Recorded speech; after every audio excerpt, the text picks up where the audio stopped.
Hello. Today I'm talking with Mandy Sunner. We talked about how she's not afraid of new things, running the household by the age of 10, and lifelong learning. I'm Yves Hanul from Who's Agile. My pronouns are he and him. Welcome to my channel. You see a lot of agilists around me on this screen. If you want to hear me interviewing, please click that subscribe button because these are the people that I've invited so far. If you think I'm missing people, let me know in the comments. And that like button, well, if you liked today's interview, don't forget to click it. Are you a Scrum or Agile enthusiast? Would you like to grow in your role? Or would you like to connect with peers around the world? Then the Online Scrum Master Summit is just for you. My name is Esther Schmid, and I'm the main host of this global summit. You can join us from the 17th to the 19th of June, all virtually. So join us because we have great keynotes, insightful talks, and hands-on workshops. So go to osms25.com and register for free. Looking forward to see you there. Hello everyone, and hello with me I have Mandy. Is that how I should pronounce your name? Yes, it's Mandy. Hello, Eve. Hello, I'm recording this. At this moment, it's about 10 minutes after 7 in the evening. What's the time on your side?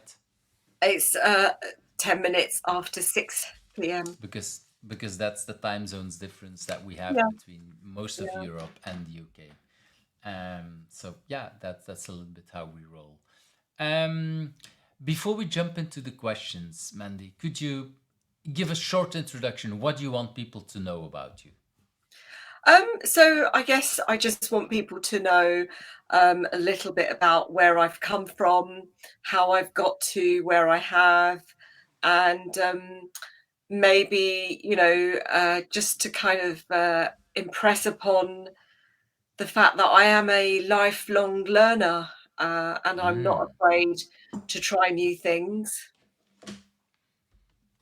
That's already something, and yeah, typically for many people on Who's Agile, that is true. A lot of us are lifelong learners, and but that's uh, something I think many of us forget to mention because it's somehow in a lot of us our DNA. So it's really good that you mention it because that is important for many people, and well, especially for you then. Um, that's Let's jump into the questions, and I guess many of these things will pop up how you are a lifelong learner. um, so let's take that very first question. What is something that people usually don't know about you but has influenced you in who you are? Well, I think, as I've said, I am a lifelong learner and I'm not afraid to try new things. So I think that's number one about me. And maybe people do know that about me because I do say it.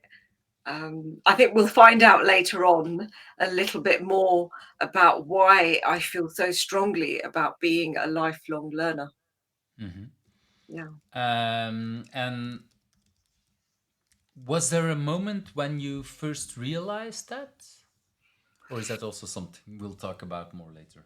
I think we'll talk about it more later. Definitely, as Agile has become more of a topic for me personally, and during the pandemic, realizing I wanted to learn more about coaching and people, it became even more apparent during the pandemic. Mm. And definitely we'll jump into that period. That's when How should I say it? How do we how do you notice that, or how does it is that part of your life, being a lifelong learner? It's part. I think so. I think I'm going to sort of jump into it. It's Okay. part of. It's part of my life because um, actually, when I was younger, my mum would teach me everything she possibly could teach me because she had one, agenda in her mind, and it definitely was not education. Hmm. Okay, so that was kind of the opposite. So she wanted to teach you everything so that you didn't have to learn anything anymore. Is that a little bit how should I? I think so. I think she wanted me to be very, very domesticated. So she Mm. wanted me to get married. She was very traditional, and her values and beliefs were very, I would say, stuck in an old time.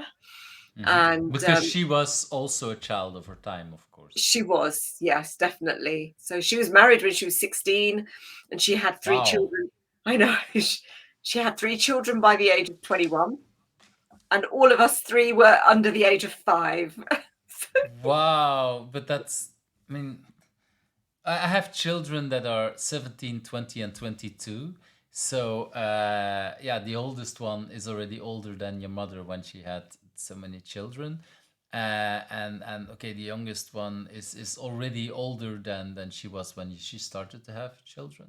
Yeah. That's wow. And that for her felt natural because of her time, or I think it's not so much that it felt natural, but I think it was the fact that she had no other frame of reference, and in those days, quite possibly for her, and many other Indian parents and families, it was an insult if your daughter wasn't married off by a certain age, like 25. You were really getting old.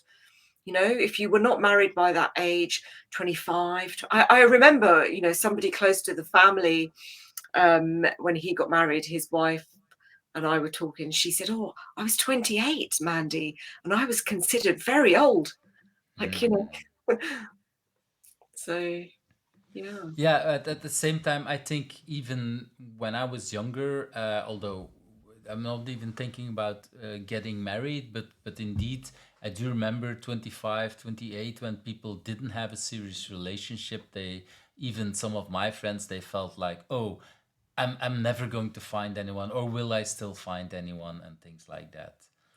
That might still be a feeling, but there is a difference between feeling that and yeah, being almost shamed for being too old and being well, I wanted to say encouraged by the environment, but it feels like much more than an environment. Yeah. Um, yeah. So yeah, that brings us a whole different kind of stories, and yeah, definitely I can imagine that.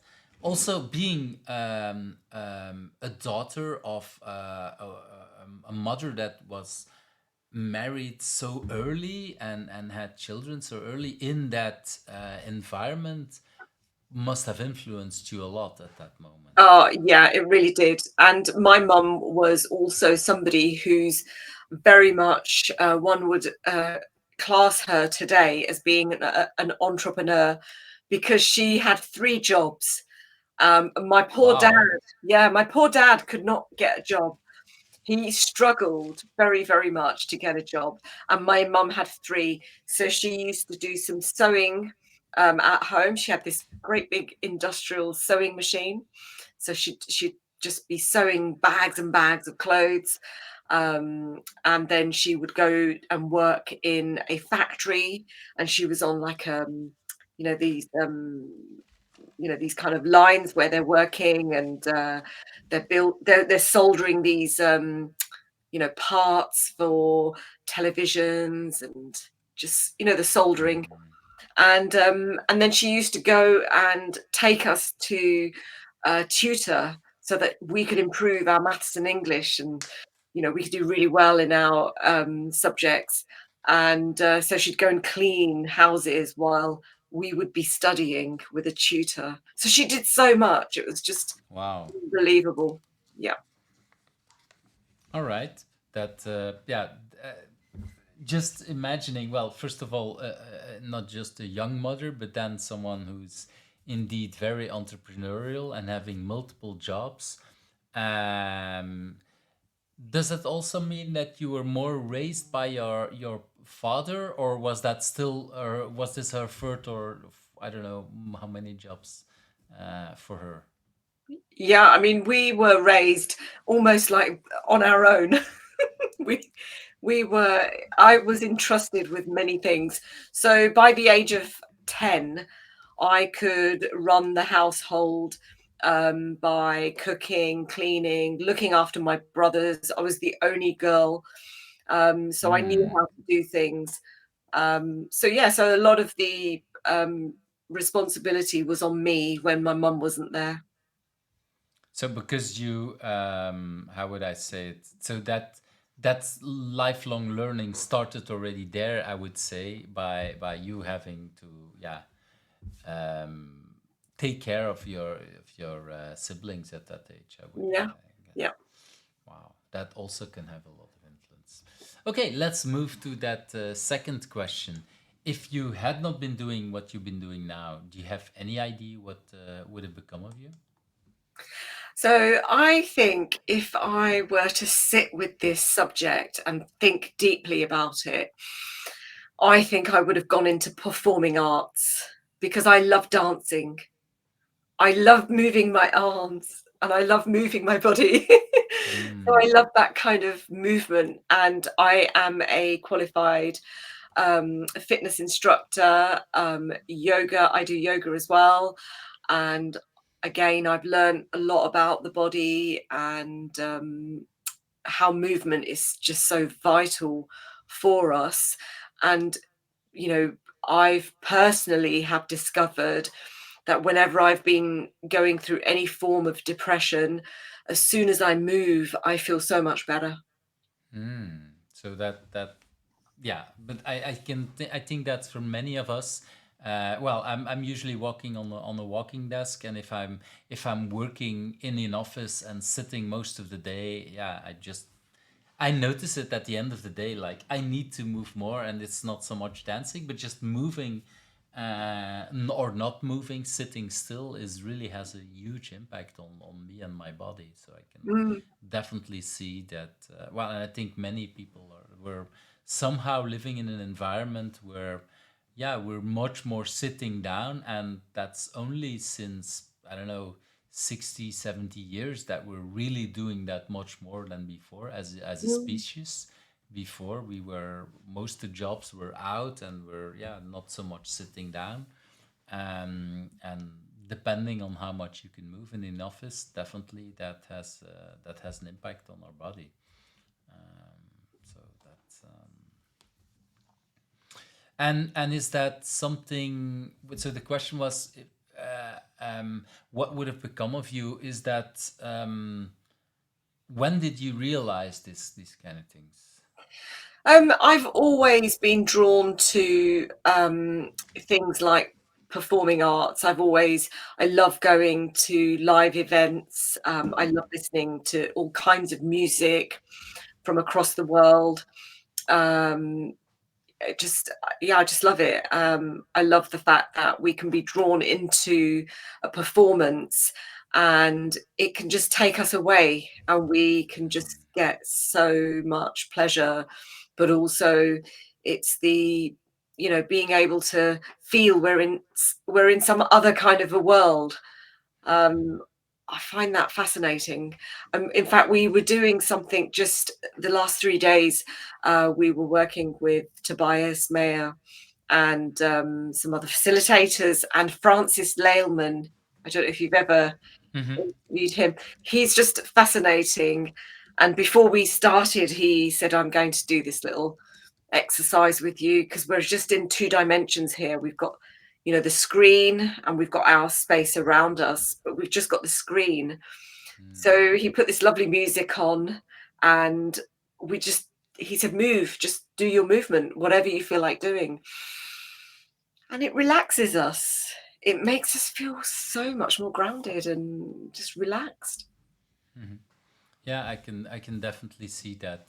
That just, yeah, doing the things that feels much more natural, and especially if we're working remotely, Mm, yeah, it we have the a little bit of the feeling of 3D, but not much because it's just flat. But indeed, if I move back and forth, I give you much more an impression of depthness. And if we, but just in this conversation, I'm focusing on looking at you and almost standing still, yeah. not moving around, where that actually gives so much more feeling in my body indeed if I would stand here completely still, not moving, and yeah, it might not be a performance if it's in the beginning of a training, and at the same time it's telling your body a little bit some kind of performance. So that's kind of nice. I really like that. Let's move to that third question. What do you consider your biggest challenge, and why is that a good thing for you?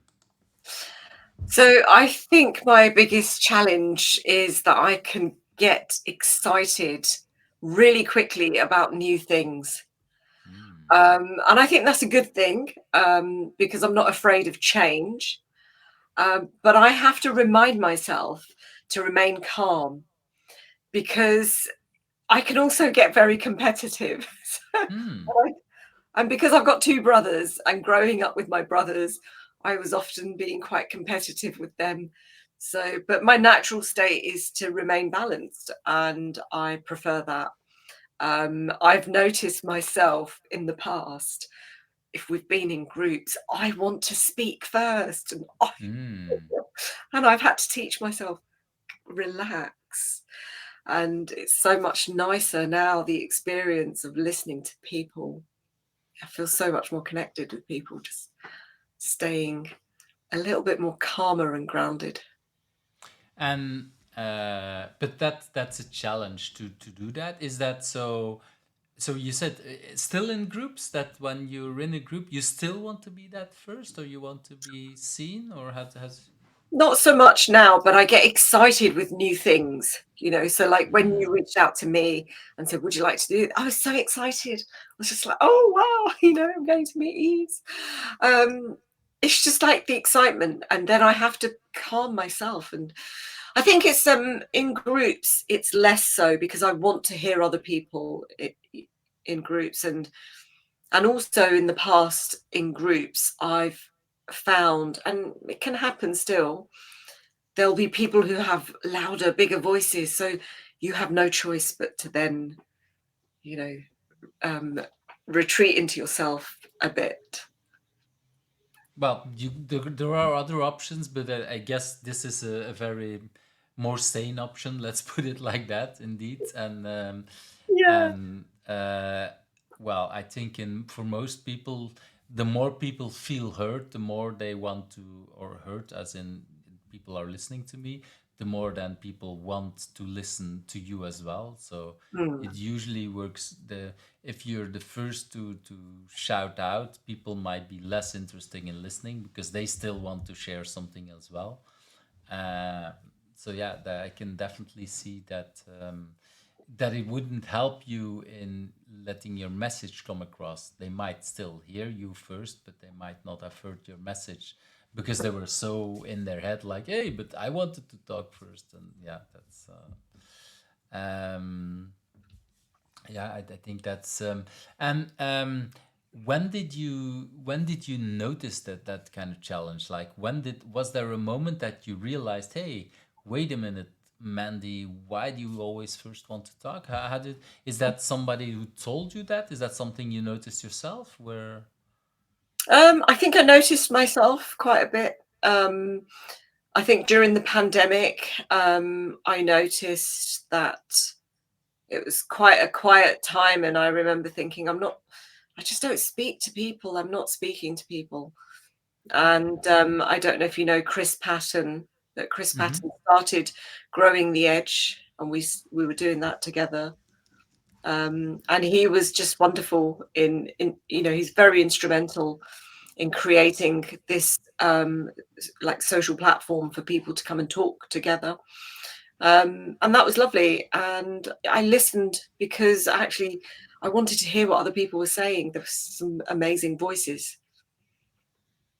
Mm. Yeah, and I think that helps. If you notice that there are amazing people in the room, then that might help to, like, okay, maybe I should now listen some more before I indeed talk. That I can definitely see that that helps if there's more people there.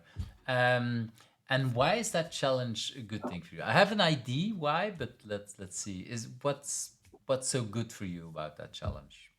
I think it's really good for me because you can so easily get stuck and not look at new ideas. And I think, you know, even my choice of my degree came about because I wanted something new. So yeah, it's just I find it fascinating to learn about new things, and there are so many people who know more things than you do. You know, Typically, yes. Yeah. so you know why. So that in itself makes you feel excited. Mhm. Yeah, I can definitely see that, and of course there is indeed. Well, there is so many more people. Even if everybody just knows one thing that we don't, well, very quickly there is a lot that we can learn, and most people usually know more than just one thing that I don't. So, I guess that's definitely something that is. I really like that as a way to look at things, and that alone is worth the challenge. I would say that definitely I can see that. And it kind of brings me, but maybe I'm wrong, but that kind of brings me a little bit to that next question. What drives you? Is that because you already talked a little about lifelong learning, about okay, learning from others?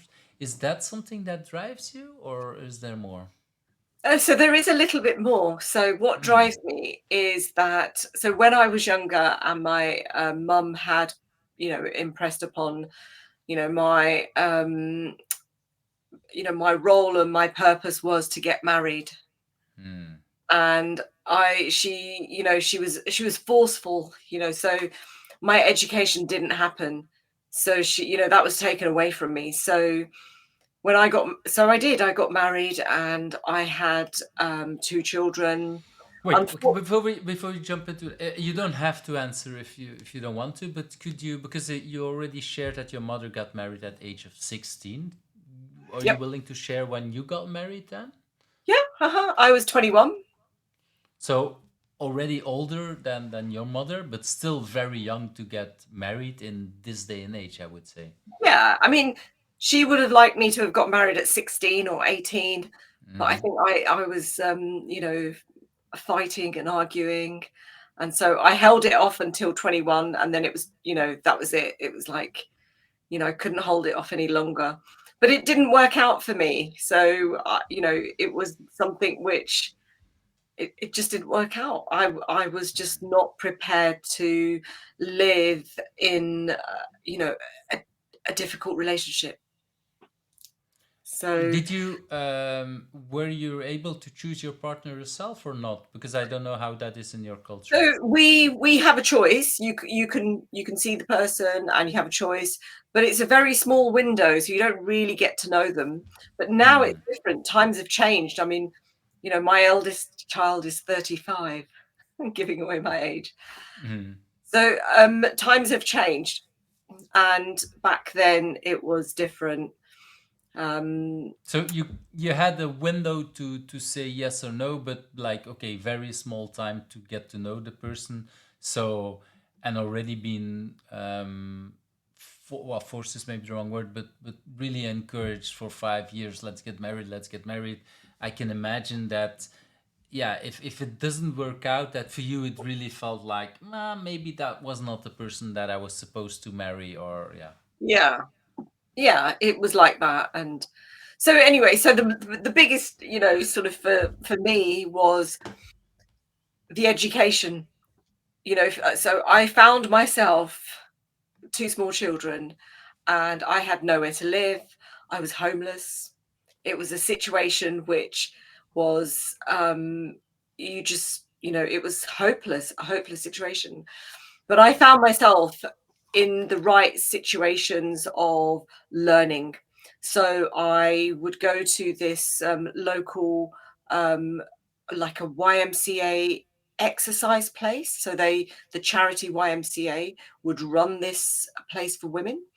Hmm. And this is where I found this lady who said to me, "Why don't you teach? You're very good. You come here all the time. You should teach." So I did that. I did the exercise training, fitness training course, and I started teaching. And then slowly but surely, I found myself living opposite a university. And I met a friend of mine, and she said, "Well, you know, you've had this application for over a month. You have to, let's go and now fill it in. We're going to go and put it into the university, and you're going to apply for your computer information degree. So I went and did this degree for 4 years. Wow. And it was hard. It was really hard. I can tell you there were some times that I thought, I can't do this. I can't do this. But I did it. And I think that was it. It was the more, I looked into something like education and learning, and the more it was actually, I've got a right to do this. It's my right. So in a way, that's because sometimes people are encouraged and even trained by their parents to do something. It almost feels the opposite with you, like okay, you were kind of held back because you were pushed into that marriage and being, yeah, and for you, once you realize that okay, this marriage thing is not for me, you kind of, the whole world, everything was possible, even though you were not always sure, can I do it? But yeah, then you just jumped into that and want to keep learning. That's a little bit how I understand your story. Is that exaggeration or? It's not an exaggeration. It's absolutely right. I wanted to, and I felt like I had every right. And I said to my parents, I said, oh, I want to do this degree. It's a great opportunity. It's opposite where I'm living. And they said, well, do it. Just do it if you want to. My brother was saying to me, oh, but Mandy, it's going to be really hard for you with the children. And I said, I know it will be hard, but I think I can do it. um, But your mother understood by that time that that marriage didn't work out and that there was something else, or was that hard for her to realize that? no, she understood it, and I think she even understood the marriage breaking down, how it was just not going to work out no matter how much, we were just a clash of personalities. Yeah, I can imagine that for her she thought, okay, once you do this, then everything will fall into pieces and everything will be nice. And actually, she probably saw the result that it didn't help you in the way she had imagined it would help you. And once she got rid of that idea how it's supposed to be in your culture, then she realized, okay, then I'll support Mandy in whatever she needs. That's probably easier as a parent. Yeah, I'm not sure, but yeah. I mean, I don't know if it can be easier, because I know that, for me, like my son and his girlfriend were going out with each other for, many, many years, and they split up last year, and I was devastated. And I just kept thinking to myself, but Mandy, you did this to your parents. You did, Mm. and and and that was even in a marriage, so yeah, indeed. indeed, indeed. So yeah. But education and learning for me these are things that I just think are, you know, my these are things that I don't want to be taken away from me. I want to have, it's a choice. So I want that choice. And we live in, we live in times where we can learn. We can learn so much. If you, yeah, if you have that desire like you have, that really feels like it, so that's definitely a big passion and a big drive, I would say. So that thank you for sharing that, because yeah, everything that you said before, it all feels full circle with this explanation. That so thank you for that. Let's move to that next question. What do you consider your biggest achievement? Yeah. Yeah, so well, my biggest achievement is definitely achieving an honours degree in software engineering. That's without a shadow of a doubt. That's an achievement that I will always hold very close to my heart. And also doing it with two small children. So both of my children were very young, and I used to teach. I used to teach exercise classes, and they used to come along with me and do the classes.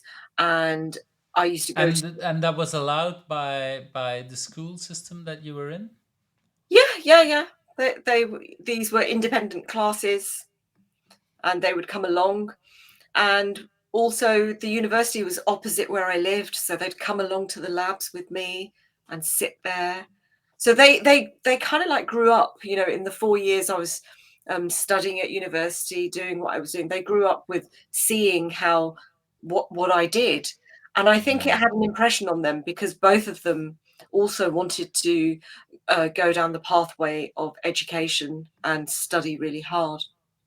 Because they've seen it basically while they were very young, and they've seen their mother not just working hard but also succeeding in a way, Yeah, in doing that, and for them it felt natural. That's what I very much. guess it. Mm.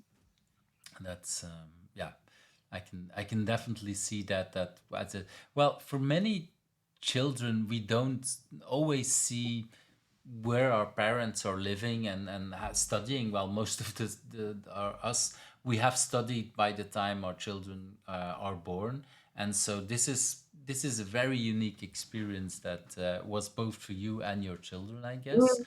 Yeah. And it's really nice then to be in environments where university allows these kind of things. Like you said, you're not 16 anymore. That means that it was a rather long time ago. That also means that the at that time that was probably not that used that many. Well, that there were single moms joining a university, Yeah. and so that's also very nice that that was a possibility at that time. Yes, definitely. So that's really also, well, because we also sometimes I hear people complaining, yeah, but university does this or that. So there were also opportunities for people like you to do the education. Was there ever a professor that gave you a hard time for doing that? That then said, "Oh, you should leave and just take care of your kids," or was that did that No, not? I think there were just, to be fair, there were other people like me. There were a few mature students Hmm. with children, and they were never frowned upon. It was encouraged. It was a nice, it was a very nice feeling to have other people studying as well. And I think actually, wouldn't it be a wonderful world if more and more people who in their later lives want to learn things. Definitely. Well, when I was 16, my father started restudying at university. He had already a university degree and then studied something else. Yeah, and I've always admired that. But the reason why I was asking is because there was at least a couple of professors that didn't appreciate it because he was working full time, had a family to take care Mm. of, Mhm. and so he didn't go to all the classes, and that some professors didn't like that, Okay. and because they assumed that he had to be there. Others that were very friendly. I remember that my father told me that there was one professor that for yeah, it was I think the last year already, and then he had to do an oral exam, and so that's they look for good locations, and they because my father was coming from farther away, they realized that they said, okay, let's do it. I think in the cafeteria of a train station or something like that, which is way further than university. But the professor said, well, it will help you because you come from that far. Yeah, I don't know if the professor had to take the train after that as well, but I don't know. But that was like, okay, some professors supported it and others had the complete opposite. So yeah, but like you say, it should be normal. It should be okay that everybody that is interested to learn something, especially at with children or at an older age or whatever, it doesn't really matter. If you say, hey, I want to take the time and energy to do this, we should all support that. I think that's really something that we should encourage much more. And Much more, yeah. yeah, go ahead. Yeah, I Was think much more. In fact, when I work with people and they have younger children, I have a soft spot for them because I know how hard it is to raise children, and you're torn between doing this and so yeah, so I have a very soft spot for people with children. Mhm. I can imagine, especially because indeed, because having that experience.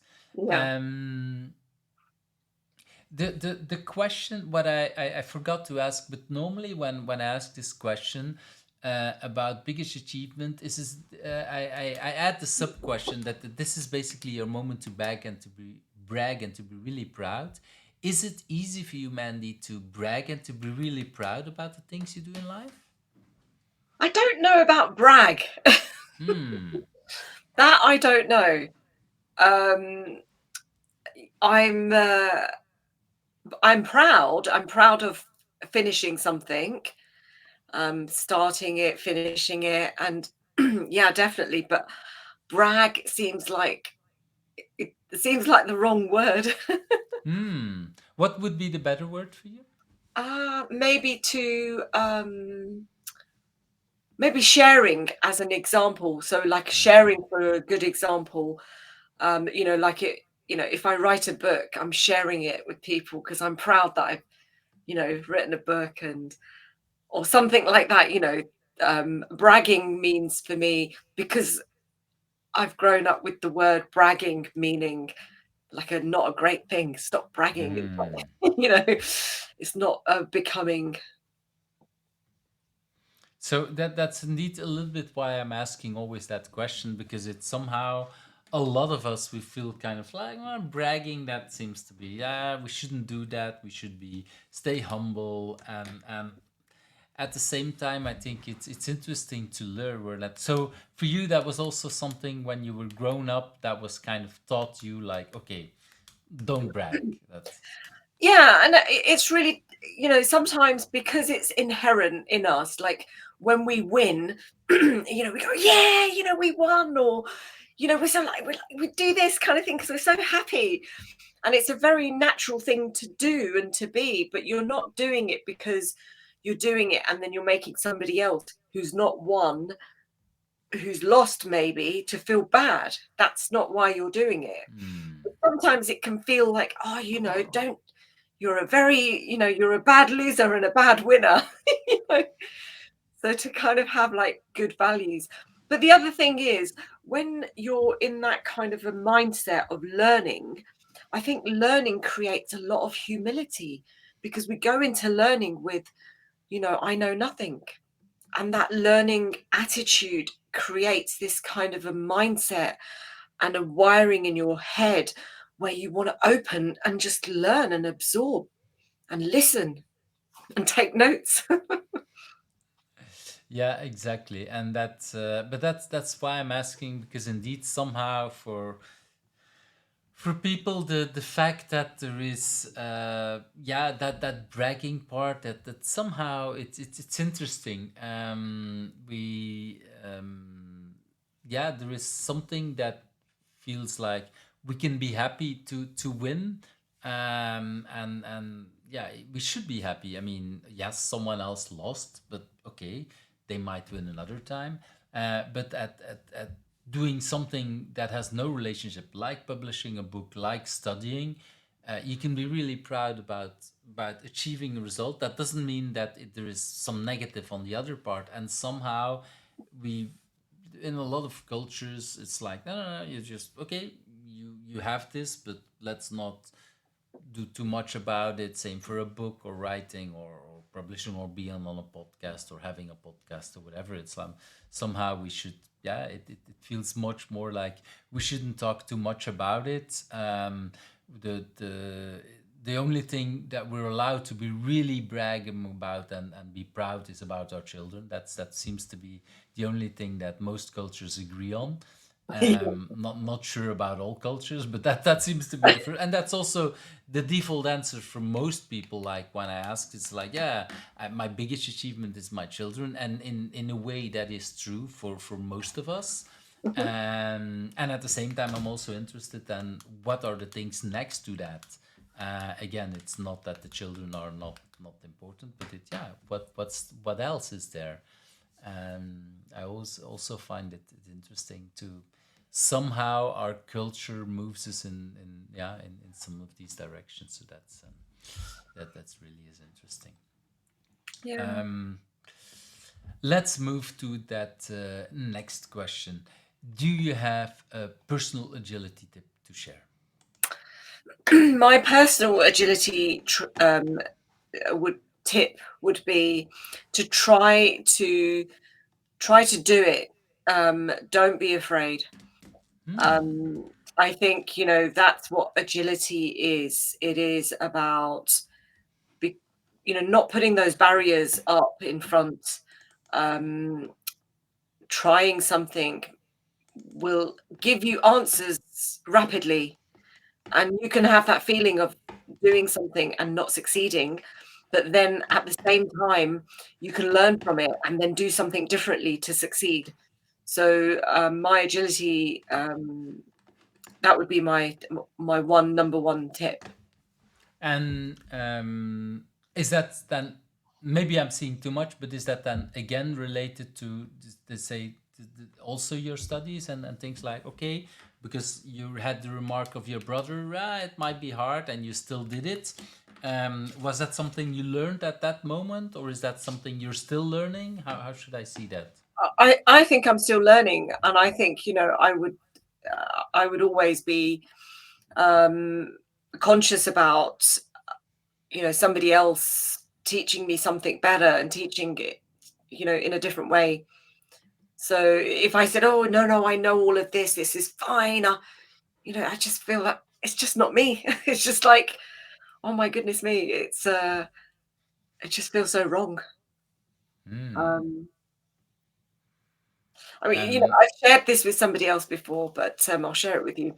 I went for a job interview many years ago, and my son had got his application to go and do his master's in law in Oxford, which was a very big accolade, because that degree there's only one of its kind in the world. And at the time when I got this opportunity to go and work for this lovely big shipping container company, I remember walking into my son's room and I said, oh, son, I don't think I can do this because it seems so difficult for me. And he said, well, Mum, I don't think I can go to Oxford.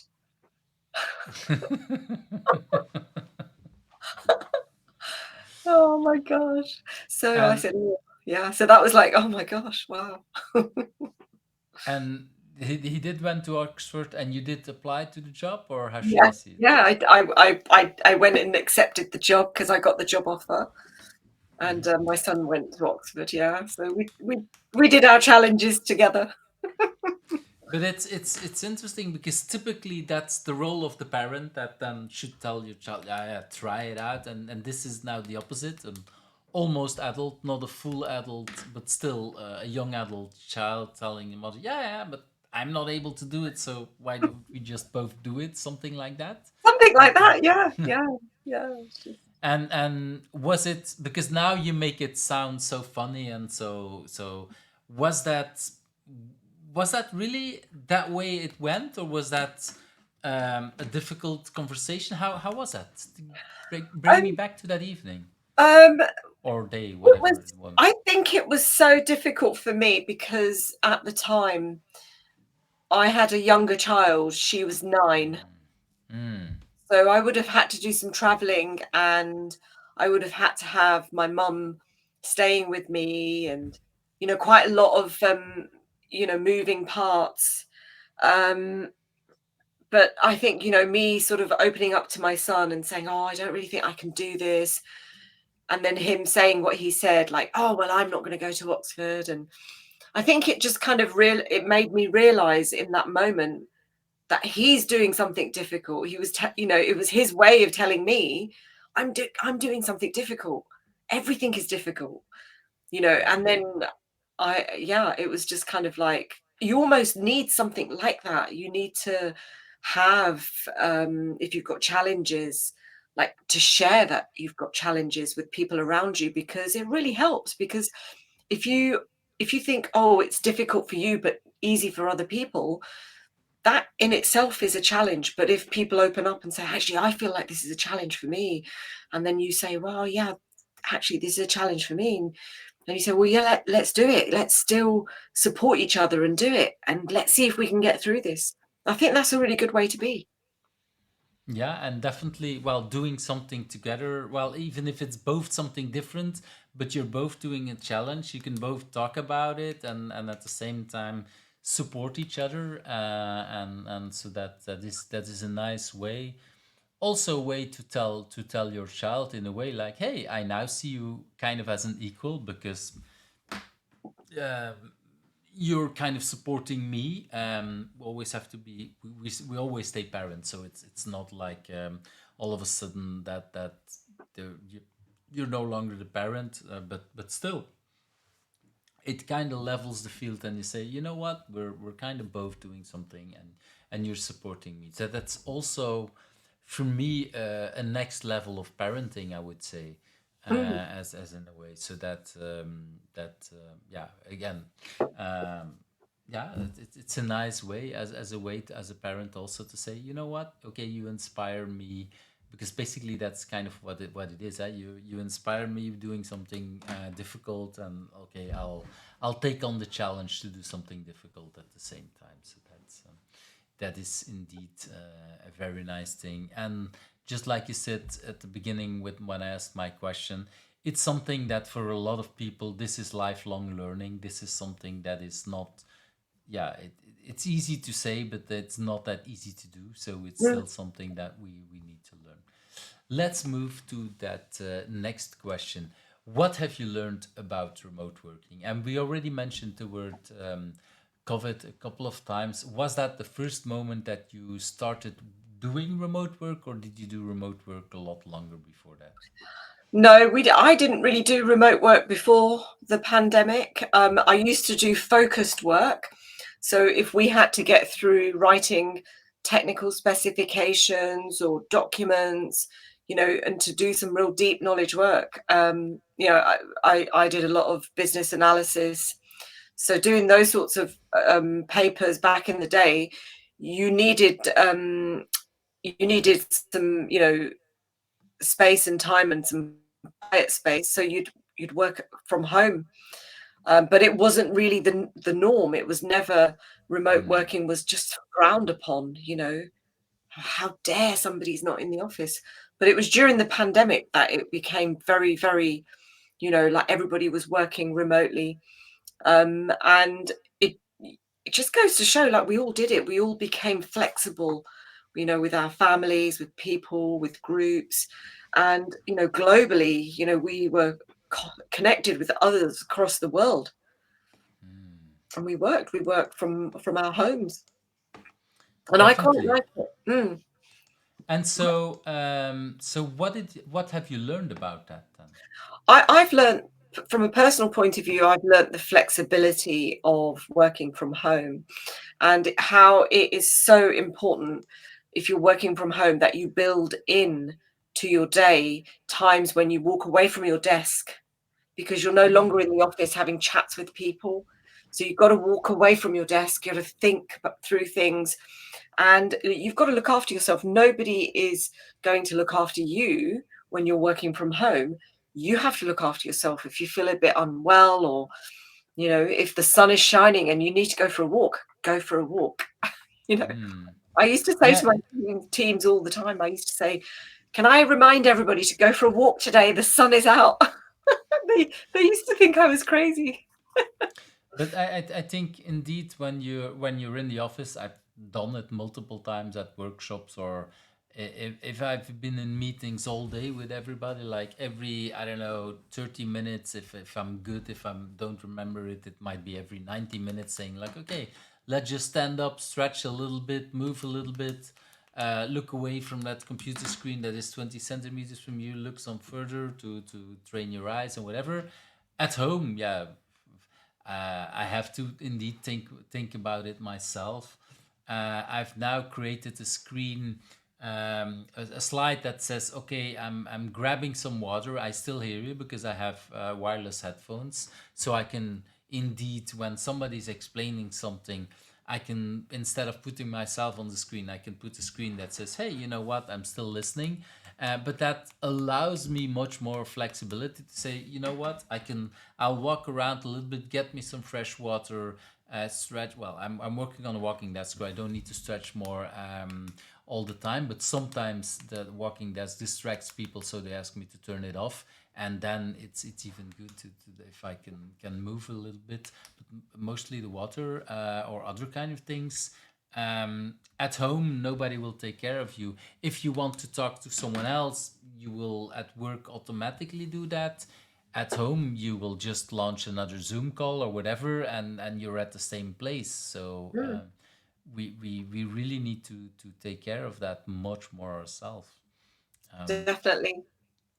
So that is something I recognize that is something we have to learn, and or help others recognize, remember it. Um, but yeah, that's not always known. I want to move to that next question. What is a book that you want to talk about? So this book is something that deeply, deeply resonated with me on so many levels. It's a book by an author who has sadly passed away now. His name is Arnold Mindell, and the book is called Sitting in the Fire. And And it's that's the how it looks, right? The book. that's how it looks. Yep, Sitting in the Fire. Yep.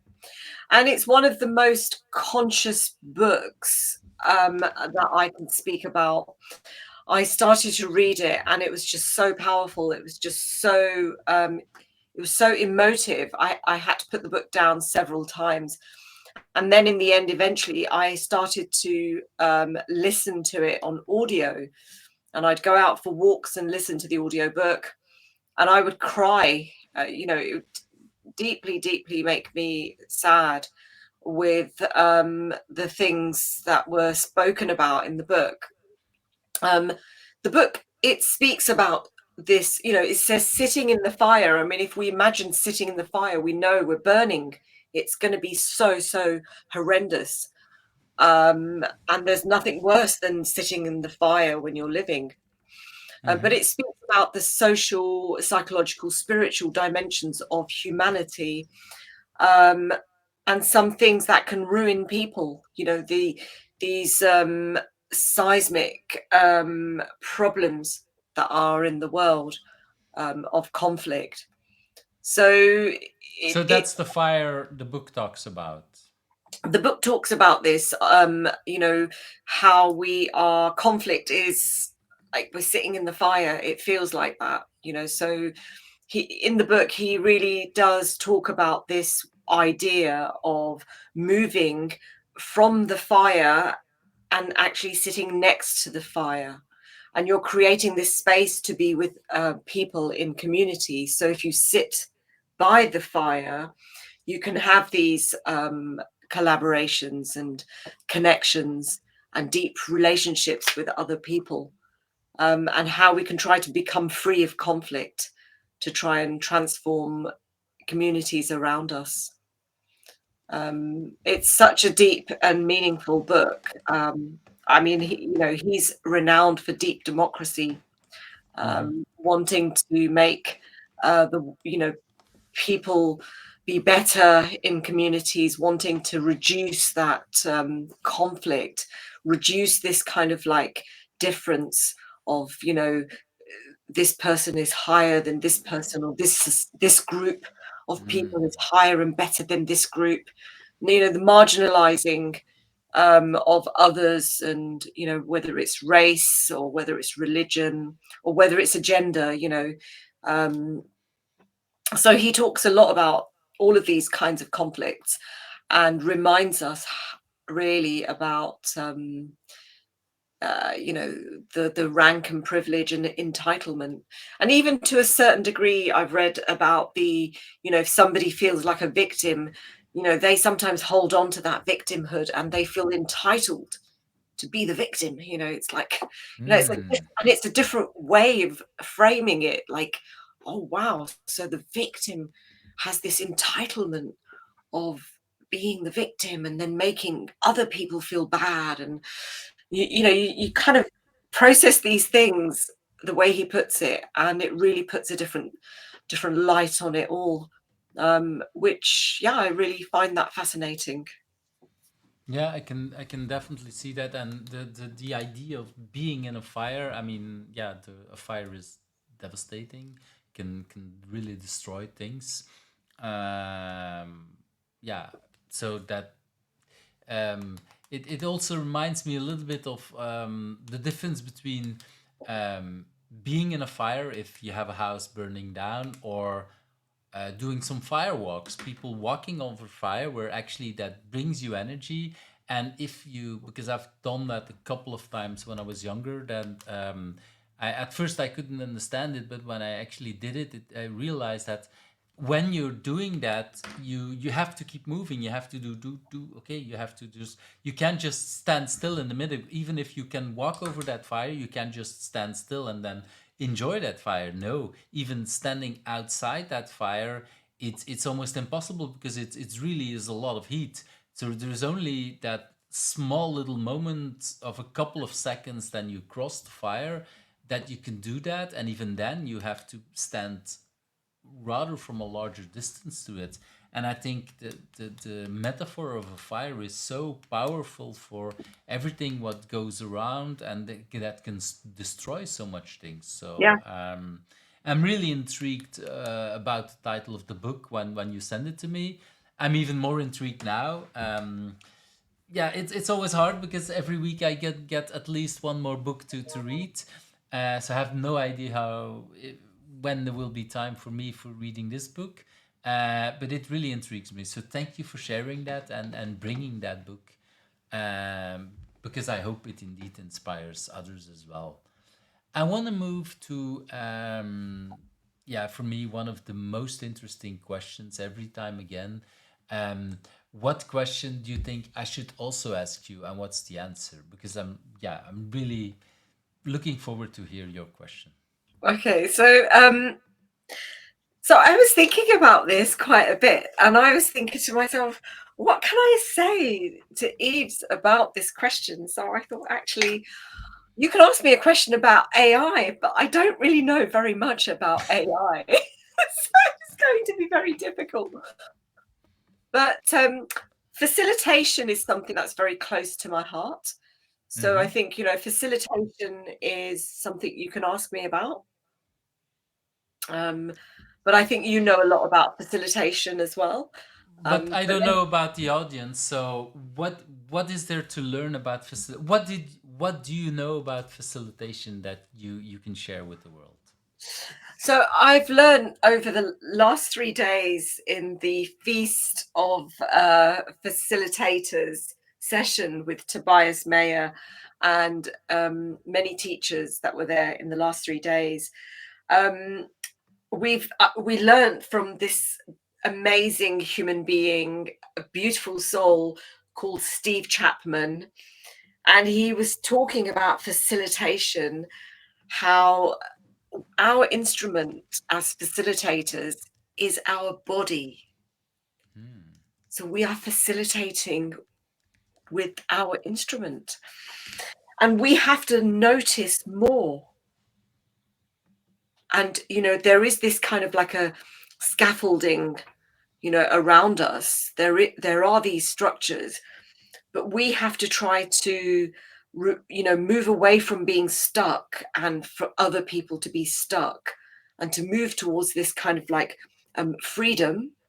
But to move towards freedom, it's a battle, because people like to stay where they are.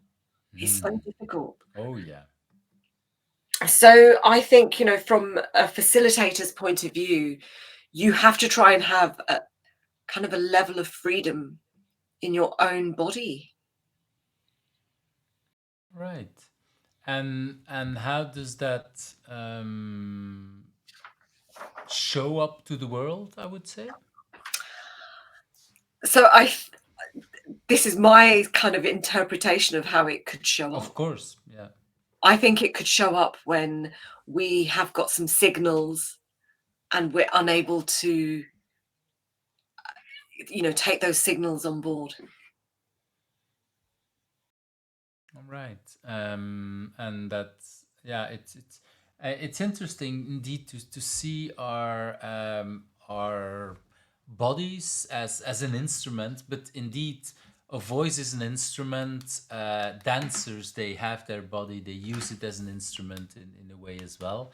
And so for facilitation, I am trying to look for an example when, yeah, indeed, when I facilitate a group, I will be walking around, but if I have an idea, I want to participate in the group, I typically will sit down and share my idea and then stand up again when I'm a facilitator. I never explain that or hardly explain that to a group, but it's indeed a way to, yeah, show again, hey, I have a different role here at this moment. In Dutch, we sometimes say we wear a different cap.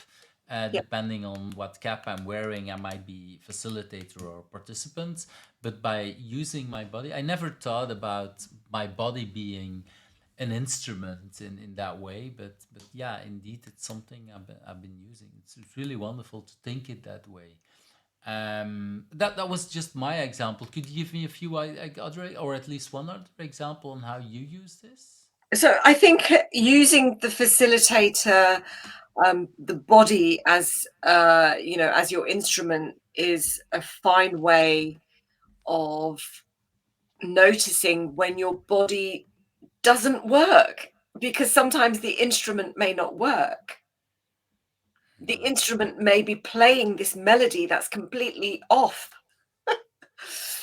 So how do you deal with this, and how can you handle these situations and also actually acknowledge it and not hide it? Just be open about it. And it's, I find it fascinating. And if you try to hide it, I think it just comes back to you. I had this situation where I turned up to a team's morning session. I turned up for the day and I thought, oh yeah, we're going to get on with the day. But I had some bad news in my family that somebody close in my family had passed away. This was during the pandemic. And I turned up and I started to, communicate with the group. And then my voice started to wobble. It just started wobbling and I started crying. So, my body as the instrument, I ignored it. I carried on. But what I needed to do was take the day off. And when you did that, what was the result? Well, my team were fantastic. They said, Mandy, we're going to do this. We'll see you tomorrow. You go and have a rest. They were And fantastic. Yeah.